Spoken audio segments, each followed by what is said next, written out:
es amar. Pero ¿cómo amar lo que no se conoce? En el esplendor de la verdad presentamos Creo, Señor, yo creo.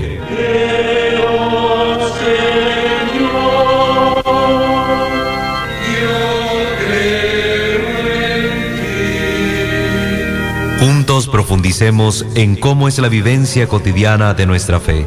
Escúchanos y conoce más sobre nuestra fe católica.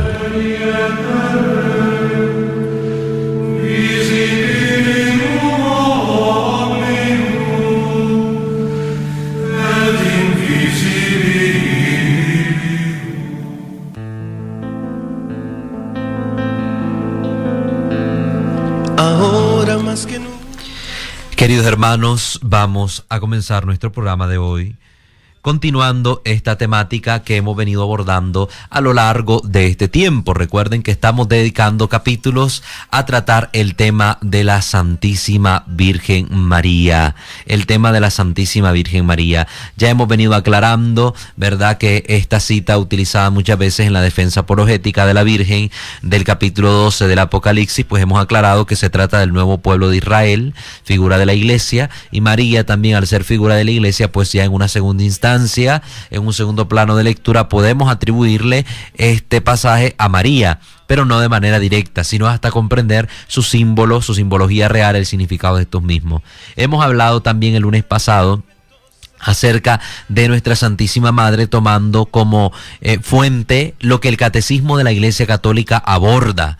Y hemos tocado temas muy importantes donde hemos visto por qué también a María se le llama Arca de la Nueva Alianza. E hicimos toda esa comparación entre el Arca de la Alianza en el Antiguo Testamento y el contenido de la misma, y como María también era llamada con razón Nueva Arca de la Alianza en el Nuevo Testamento, porque ella poseía todos los atributos potencializados de la misma Arca de la Alianza del Antiguo Testamento. Entonces, hemos hablado acerca de esto y lo importante de honrar a la Santísima Virgen María.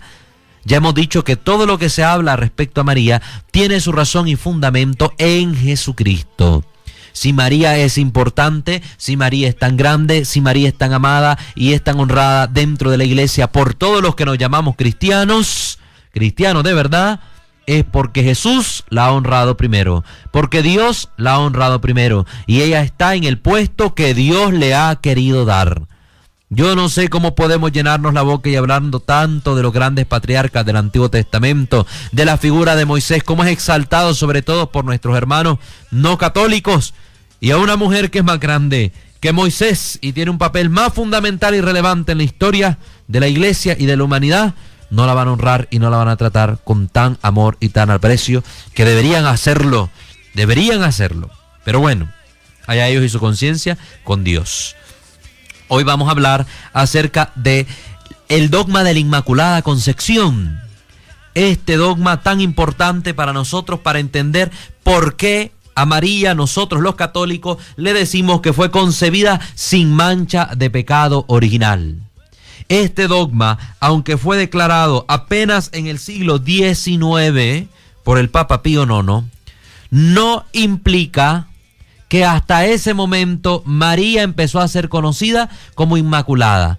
Es decir, que lo que hizo el Papa fue proclamar una verdad de fe contenida en la divina revelación que está en la Sagrada Escritura y en la sagrada tradición divino-apostólica, y que la Iglesia ha venido creyendo desde siempre. Y lo único que el Papa hizo fue reafirmar esa creencia de toda la Iglesia para que no pueda ser puesta en duda por ningún creyente, para que todos con fe, con firmeza y sin temor alguno creamos esta doctrina, que María ha sido preservada de toda mancha de pecado desde el primer instante de su ser natural.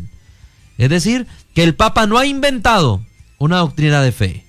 Lo único que hace el Papa es proclamar solemnemente una verdad que ha sido creída por muchísimos siglos a lo largo de toda la cristiandad en el orbe cristiano. Solo los herejes que han abandonado la Iglesia a lo largo de los distintos siglos y épocas de la existencia de nuestra Iglesia son los que se han atrevido a atacar a María. Y no todos, queridos hermanos, porque ha habido muchos hermanos separados del seno de la iglesia que le honran y le aman. Inclusive, para que usted sepa, hasta en otras religiones. Por ejemplo, en el Islam, María es venerada, es respetada profundísimamente al ser considerada la madre de Isa, el profeta Jesús, como lo tienen los musulmanes. La consideran en alta estima al punto tal que sucede algo que ni en la Biblia existe. En el Islam, en su libro sagrado, en el Corán, hay todo un capítulo, todo un libro dedicado a María Santísima. Se llama la Sura de Mariam. La Sura de Mariam, dedicada a la Santísima Virgen María. Y a contar, ¿verdad?, y la historia de la concepción y el nacimiento del profeta Jesús para los musulmanes. Cosa que ni en la Biblia hay. En la Biblia no hay todo un capítulo o todo un libro dedicado a María Santísima, y los musulmanes sí lo tienen. Imagínense cuánto amor y veneración tributan los musulmanes por la Virgen Santísima. ¿Y cómo es posible que aquellos que se digan cristianos y seguidores de Jesucristo, el Hijo de María, y que no están en comunión con la iglesia, la ataquen tan ferozmente como solo Satanás lo haría? Bueno, vamos a ir a una pausa, queridos hermanos, y después de ella volvemos para entrar en este tema tan importante. No le cambie.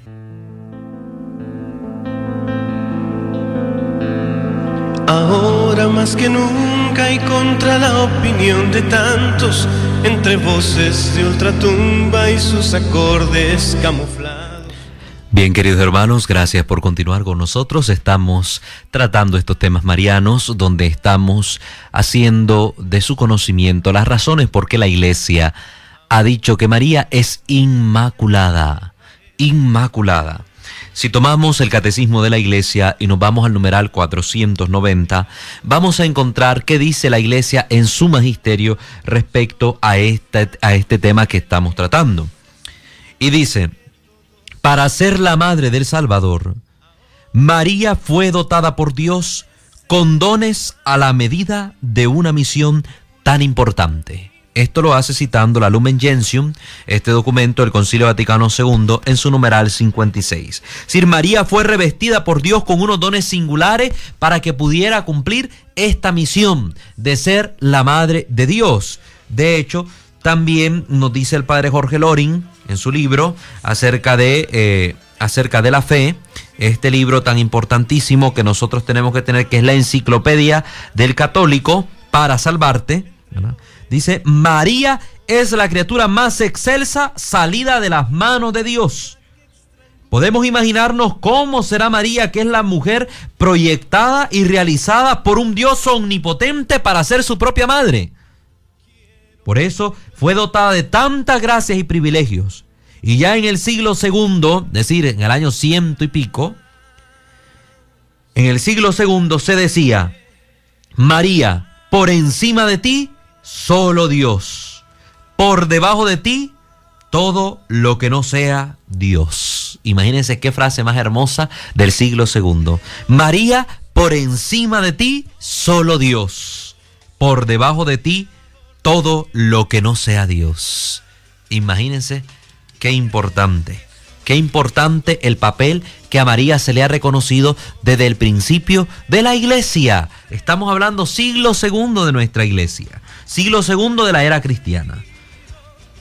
El ángel Gabriel, en el momento de la anunciación, la saluda como la llena de gracia, Lucas 1:28, la quejaritomene.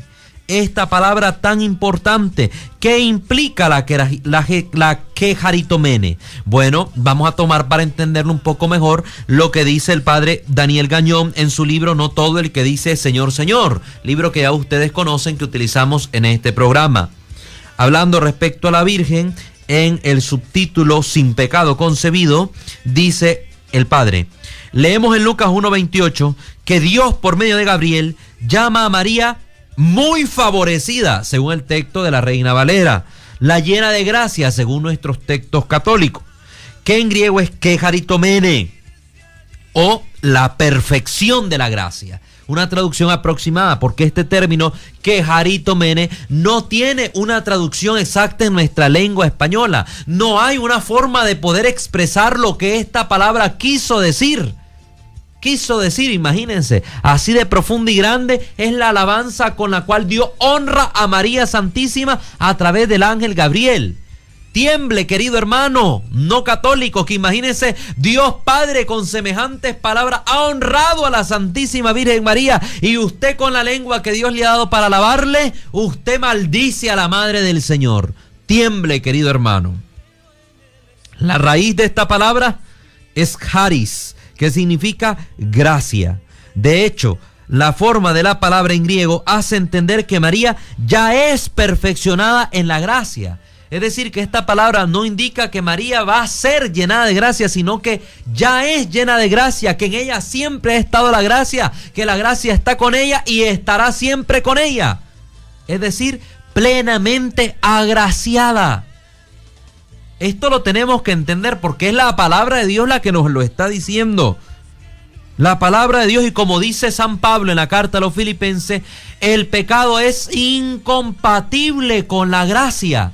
Por tanto, si Dios le está diciendo que ella siempre ha sido llena de gracia, que es la llena de gracia y que estará siempre llena de gracia, significa que en ella no puede haber rastro alguno de pecado.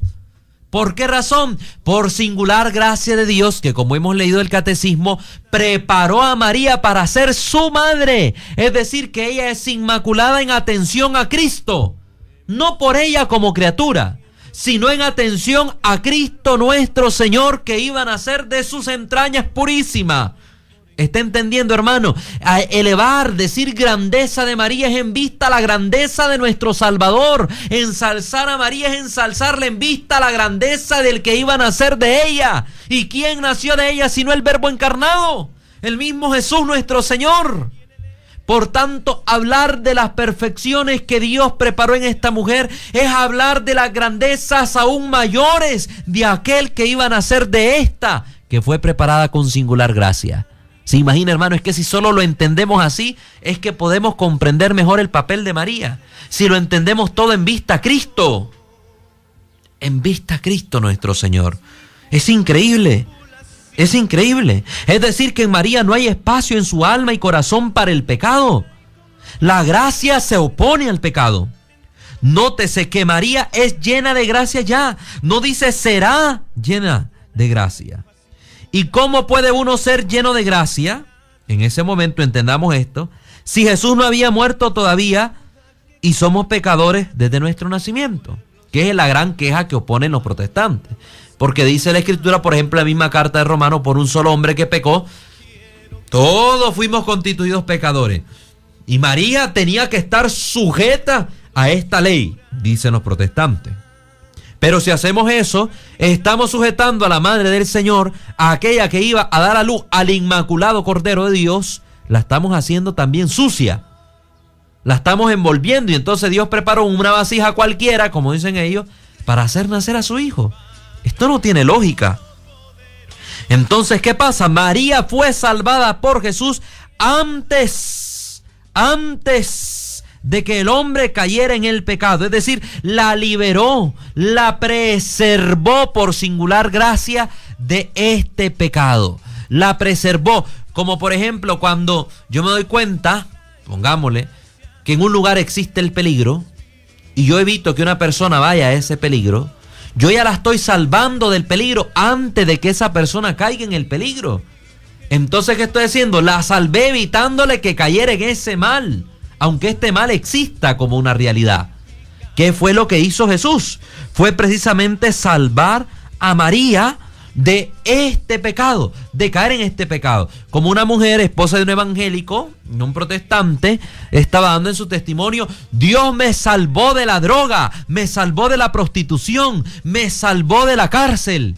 Y ella nunca había estado en la droga, ni en la prostitución, ni en la cárcel. ¿Pero qué dijo? Porque conoció a Jesús, porque aceptó al Señor en su vida como su Salvador, entonces Dios la preservó, la privó de caer en esos males, porque si no hubiera conocido a Cristo, hubiera sido prostituta, dice, hubiera sido ella una drogadicta, hubiera caído en la cárcel. Entonces Dios le evitó caer en todo eso por su gracia, por su amor. ¿Cuánto nomás iba a evitar el Señor que su Madre Santísima cayera en el pecado para preservarla?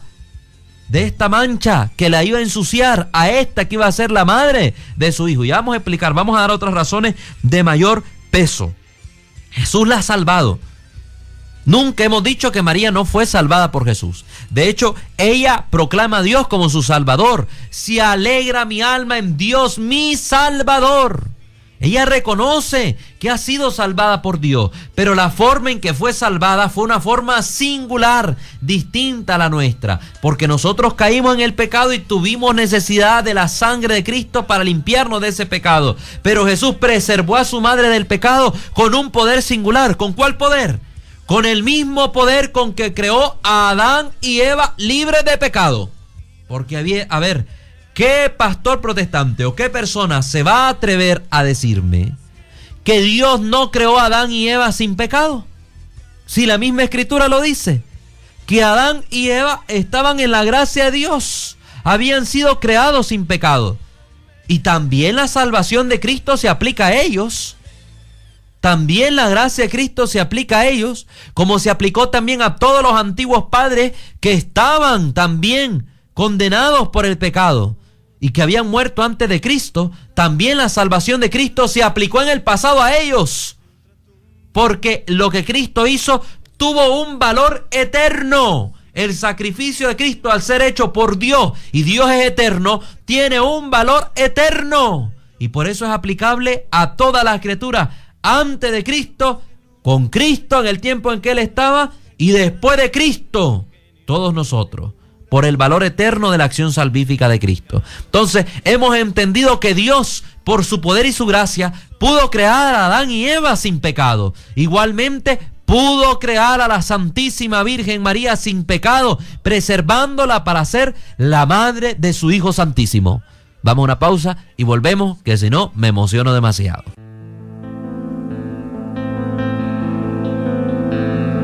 Ahora más que nunca y contra la opinión de tantos, entre voces de ultratumba y sus... Excelente, queridos hermanos, como vamos tratando este programa, creo que lo vamos entendiendo. Estamos hablando de las razones por qué María es inmaculada.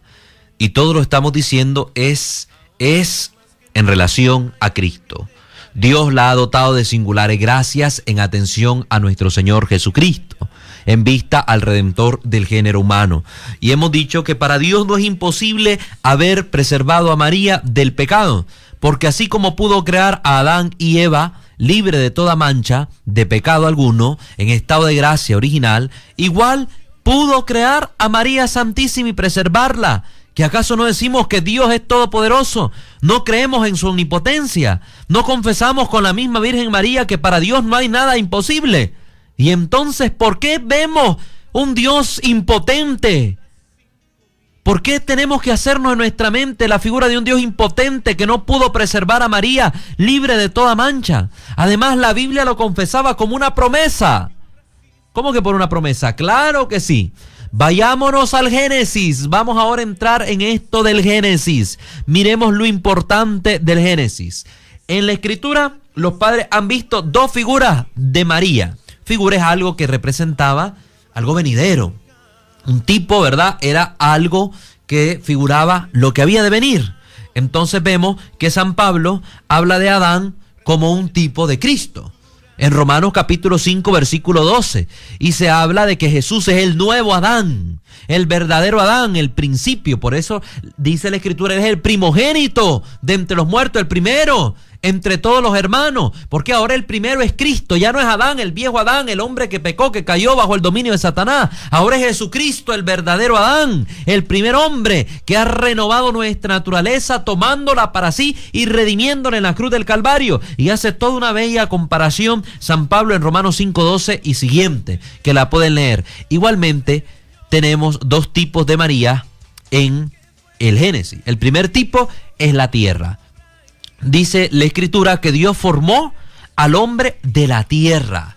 Adán salió de la tierra, entonces la tierra es la madre de Adán, de la cual fue formado Adán, la madre tierra, esa tierra que era virgen, que era pura y libre de pecado, porque después la tierra cayó bajo maldición, después de que el hombre pecó. Y de hecho la misma Escritura dice que la tierra entera, la naturaleza entera gime con dolores de parto, esperando el momento de la liberación. Cayó bajo maldición. después de que el hombre pecó, pero antes la tierra purísima, virgen, fue la madre del Adán purísimo, del Adán virginal, del Adán libre de pecado. Entonces esta tierra libre de mancha de pecado también es tipo de la Virgen, representa a la Virgen del cual nació el nuevo Adán, Jesús nuestro Señor. Primer tipo. Segundo tipo lo vemos en la mujer del Génesis, que es Eva, madre de todo lo viviente. Ahora miremos acá. A María los padres de la iglesia le han dado el título de Nueva Eva, por muchísimas razones. Primera de ellas, ¿por qué de Nueva Eva? Primero porque el Génesis le llama madre de los vivientes. Ahora tenemos que entender lo siguiente. Jesucristo dijo, ego sum via veritas et vita. Yo soy el camino, la verdad y la vida. Jesús se llama a sí mismo la vida. También nos dice que Él es el pan de vida, el que da la vida. Ego sum panis vitae. Yo soy el pan de vida que del cielo desciende. Dijo en Juan capítulo 6. Tenemos eso en el Evangelio de Juan capítulo 6. Y dice que aquel que coma de su carne y beba de su sangre tendrá vida eterna. Es decir, que Jesús es el que da la vida. El que está con Jesús está vivo. El que está con Jesús tiene la gracia y está vivo. El que está en pecado está muerto, dice la misma Escritura. El que está bajo pecado está muerto. Jesús es el que da la vida y hace que nosotros seamos vivientes. Que seamos vivientes. Por tanto, si María es la madre del que da la vida y todos tenemos la vida por Jesús, María se convierte en la madre de todos los vivientes, por ser la madre de Jesús, porque estos viven en Jesús, por Jesús y de Jesús. ¿Por qué razón?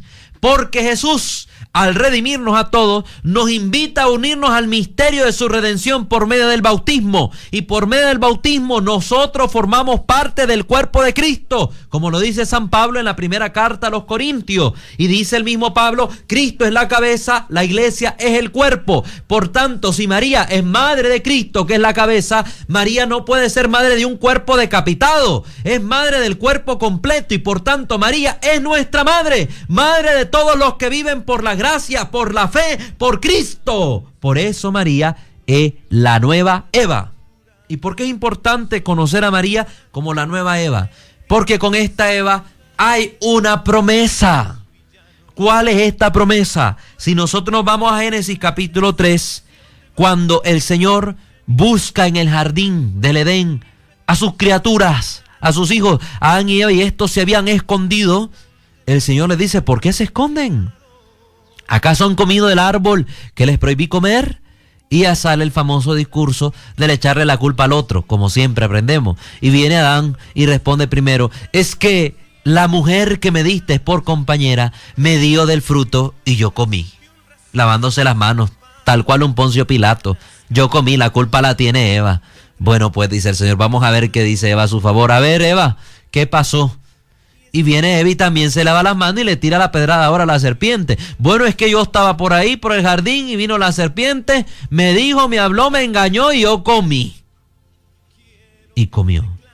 Y el Señor viene y ya la serpiente, como no tenía nadie más a quien tirarle la pedrada, viene y le dice el Señor, bueno, por haber hecho esto, serás maldita entre todas las criaturas. Te arrastrarás sobre tu vientre y comerás el polvo de la tierra. Yo pondré enemistad entre ti y la mujer, entre tu descendencia y su descendencia. Ella te aplastará la cabeza, mientras tú le muerdas el talón. Ok, ¿y esto qué tiene que ver? Porque es importante traerlo a colación. Primero, porque hay una gran promesa. Dice el Señor, yo pondré enemistad entre ti y la mujer. Ahora vamos a ver ¿quién es esta mujer? Analicemos quién es esta mujer. ¿Será que esta mujer pueda ser Eva? Dice la Escritura, pondré enemistad entre ti y la mujer. Enemistad significa que no debería haber una sola manera de relacionar a la mujer con la serpiente. Pero con Eva, esposa de Adán, sí había una forma de relacionarla. Porque Eva había caído bajo el pecado. Y estar en pecado, dice la Escritura, es enemistad con Dios y amistad con Satanás.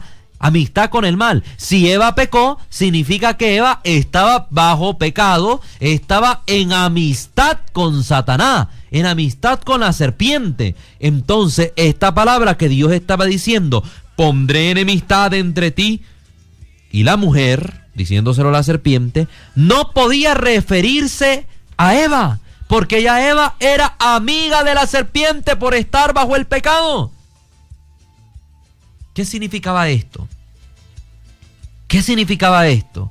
Que iba a aparecer una mujer que sería enemiga de la serpiente. ¿Y esto por qué es tan importante y por qué nos llama tanto la atención?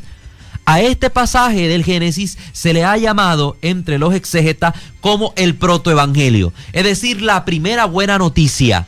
¿Por qué razón? Porque ya Dios estaba anunciando su proyecto de salvación de una manera velada, que podía conocerse ya después en el tiempo a futuro.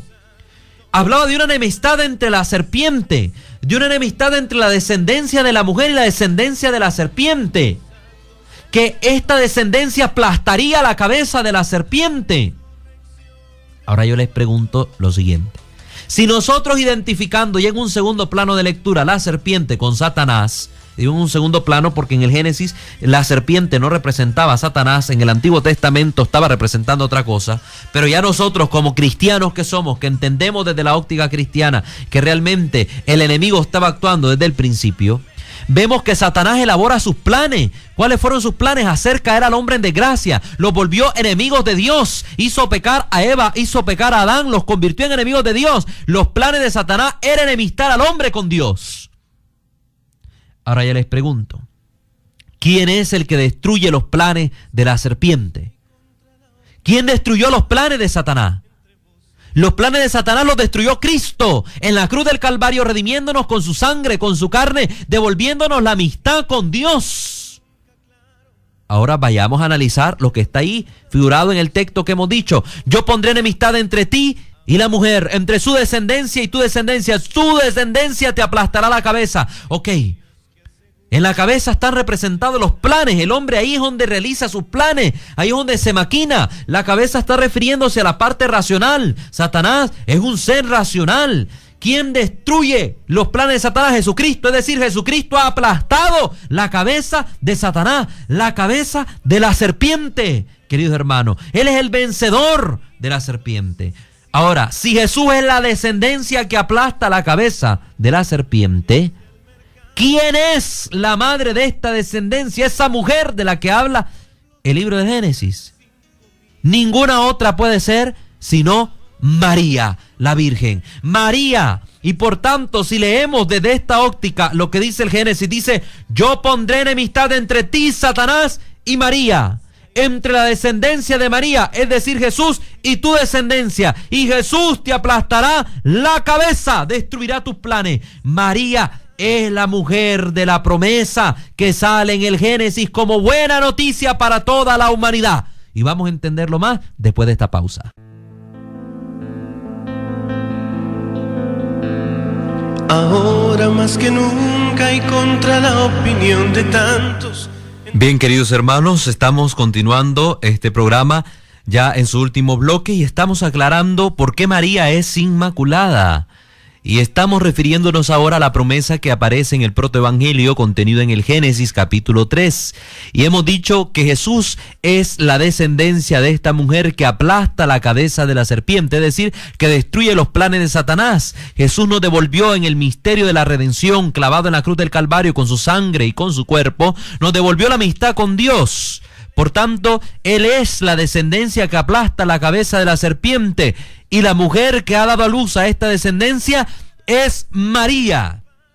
Entonces esta mujer que sale en el Génesis, entre la cual Dios pone enemistad con ella y la serpiente, es María. Y por tanto, si hemos dicho que para haber enemistad entre Satanás y alguien, significa que no debe haber pecado. Porque el pecado es amistad con Satanás, el pecado es amistad con el enemigo, es enemistad con Dios. Por tanto, María tenía que ser preservada de pecado para poder ser la mujer de la promesa, entre la que hubiera enemistad con la serpiente y ella, con Satanás y ella.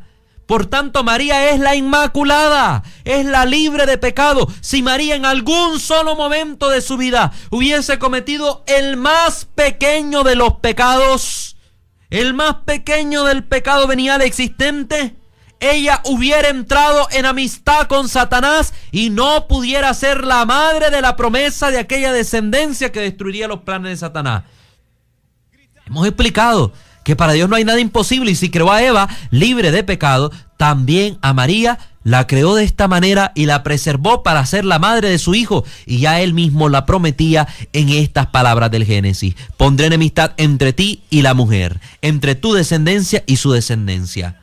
Y esto lo vemos claro. Los cristianos en los primeros siglos lo tenían clarísimo. Por ejemplo, el evangelista Juan, quien nos quiere hacer identificar a María con esta mujer en referencia y atención a Jesús. Por eso, cuando nosotros leemos el Evangelio de Juan en el capítulo 2, en la famosa boda de Caná, vemos que cuando se acaba el vino en aquella boda, Jesús, estando ahí presente, su madre recurre a él y le dice: mira, hijo, que no tienen vino.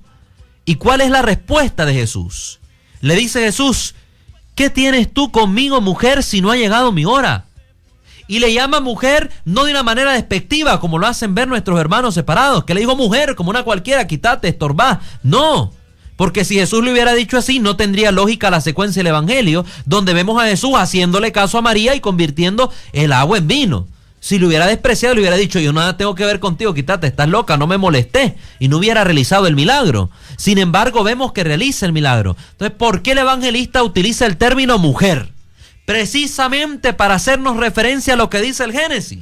Juan mucho hace referencia a esto. Si nosotros vemos el Evangelio de Juan en el capítulo 1, ¿cómo comienza? En el principio existía la palabra y la palabra estaba junto a Dios. ¿Cómo comienza el Génesis? En el principio Dios creó los cielos y la tierra. El mismo comienzo. Ahora en el Génesis se nos menciona esta mujer de la promesa: yo pondré enemistad entre ti y la mujer. No le dijo a la serpiente: pondré enemistad entre ti y Eva, sino le dijo: enemistad entre ti y la mujer. La palabra mujer es clave. Ahora Juan viene y le da el título de mujer a María en atención a Cristo. Porque si Juan nos hace ver que María es la mujer, entonces la descendencia de la mujer iba a ser aquella que aplasta la cabeza de la serpiente. Ya Juan desde el inicio del Evangelio nos dice: Jesús es la descendencia que aplasta la cabeza de la serpiente y que nace de la mujer, y esa mujer es María. Por eso el evangelista Juan pone en boca de Jesús el término mujer en referencia a su madre. María es la mujer de la promesa. Y esta misma palabra la va a utilizar el evangelista al final de su evangelio, cuando Jesús, muriendo en la cruz, estando ahí el discípulo amado y María su madre, le dice a María: mujer, ahí tienes a tu hijo, hijo, ahí tienes a tu madre. Le vuelve a decir mujer, utiliza este término. Jesús nos está identificando al final del evangelio: el que está muriendo aquí en la cruz es el hijo de la mujer que ha descendido de ella. ¿Para qué? Para aplastar la cabeza de la serpiente, que es lo que estoy haciendo ahorita clavado en la cruz, dice Jesús. Y esta mujer, mi madre, la madre de todos los vivientes, ahora la doy por madre de todos ustedes, porque en el discípulo amado se estaban reflejando todos aquellos fieles discípulos de Jesús, y ahí María se convierte en madre de todos los vivientes. Una cosa excepcional. ¿Y qué dijo el Señor? Que todos los que son hijos de la mujer, la descendencia de la mujer es la que aplasta a la descendencia de la serpiente. Por eso todos los que atacan a María son descendencia de la serpiente. Todos los que han nacido de María son enemigos de la serpiente. Entonces, si usted es hijo de María, es enemigo de Satanás. Si usted ataca a María, usted es hijo de Satanás. Lo dice la Escritura, no lo digo yo, simplemente estoy haciendo una lectura aclarativa. Entonces, la misma Biblia nos dice que María es la mujer de la promesa. Por tanto, si María es la mujer de la promesa, y para que se cumpliera la promesa, esta mujer tenía que estar en eternidad, en enemistad perpetua contra la serpiente, significa que María es inmaculada. Simple y sencillamente leemos ahora lo que proclamó el Papa Pío IX en el dogma de la Inmaculada Concepción. Y dijo: para honor de la Santa e Indivisa Trinidad, para gloria y ornamento de la Virgen Madre de Dios, para exaltación de la fe católica y acrecentamiento de la religión cristiana, con la autoridad de nuestro Señor Jesucristo, de los bienaventurados apóstoles Pedro y Pablo, y con la nuestra, declaramos, proclamamos y definimos que la doctrina que sostiene que la Beatísima Virgen María fue preservada inmune de toda mancha de la culpa original en el primer instante de su concepción por singular gracia y privilegio de Dios omnipotente, en atención a los méritos de Cristo Jesús, Salvador del género humano, está revelada por Dios y debe ser por tanto firme y constantemente creída por todos los fieles. Esa es la declaración del dogma de la Inmaculada Concepción. Queridos hermanos, ¿está más clarísimo que el agua? Está más clarísimo que el agua. Y usted puede continuar leyendo numeral 491, 492 y 493 del Catecismo de la Iglesia, que nos habla respecto a este dogma de la Inmaculada Concepción. Creemos que María ha sido concebida sin pecado en atención a Cristo para ser la madre del Cordero Inmaculado. El próximo capítulo pues vamos a tratar de la maternidad de la Virgen María, para que usted no se lo pierda. La Virgen Madre de Dios. Vamos a tratar los temas también de la virginidad perpetua de María. Todas estas cosas que es importante conocerlas. Y todas van en atención a Cristo, porque ensalzar a María es ensalzar a Cristo. Pues queremos dar gracias a todos ustedes que están pendientes de nuestro programa. Saludamos a nuestros hermanos Luis Gutiérrez en el barrio Aristeo Benavides, también a María Lidia Morán. Un saludo para todos ustedes. También saludamos a nuestros hermanos que nos han visto en vivo a través del Facebook Live, ya en el último bloque del programa. Lastimosamente no lo pudimos hacer desde el principio, pero sí un saludo a todos ustedes que están pendientes. Recuerden que este programa se va a montar en nuestro canal de YouTube. Creo, Señor, yo creo. Ahí lo podrán descargar para escucharlo completo y que a ustedes les sirva también para evangelizarse. Les recordamos que por gracia de Dios ahora el programa también va a ser transmitido a través de Radio Fe en Ocotal los días viernes a las 11 de la mañana, para que usted pues comunique esta buena noticia a sus vecinos, a sus familiares, a sus amigos, para que allá en el norte también puedan llenarse de este conocimiento que es doctrina de la fe católica. No es palabra del seminarista Walter, no es palabra del hermano Francisco, ni tampoco del hermano Luis. No, esto es palabra de Dios y es magisterio de la Iglesia Católica. Así que no se asuste, aquí estamos hablando con la verdad. Bienaventurados nosotros que tenemos a María por madre, a la madre de nuestro Señor Jesucristo. Gracias a Dios por esta obra en que la conservó y la preservó limpia de todo pecado original. Pues saludos a todos ustedes, muchísimas gracias por habernos escuchado. Recuerden darle like a nuestra página en Facebook, Creo Señor Yo Creo, donde montamos también una serie de información sobre apologética que a usted le puede servir, y también seguir nuestros otros canales, ¿verdad? El canal Reconstruye TV, que es formación espiritual, y también nuestra página en Facebook Reconstruye TV, para que usted pues se apunte y pueda formarse y crecer en espiritualidad. Gracias y saludo a todos los que nos vieron a través del Facebook Live. Un saludo especial y cariñoso para todos ustedes. Bendiciones, que Dios me lo guarde. Será hasta una próxima emisión de nuestro programa Creo, Señor, Yo Creo. Feliz semana y será hasta la próxima.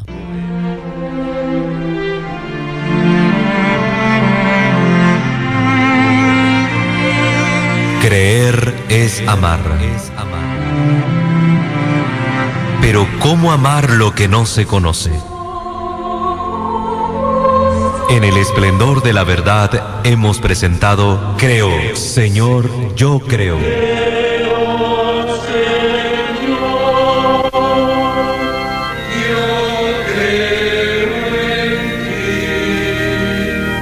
Donde juntos profundizamos en cómo es la vivencia cotidiana de nuestra fe. Acompáñanos el próximo lunes a partir de las 10 de la mañana.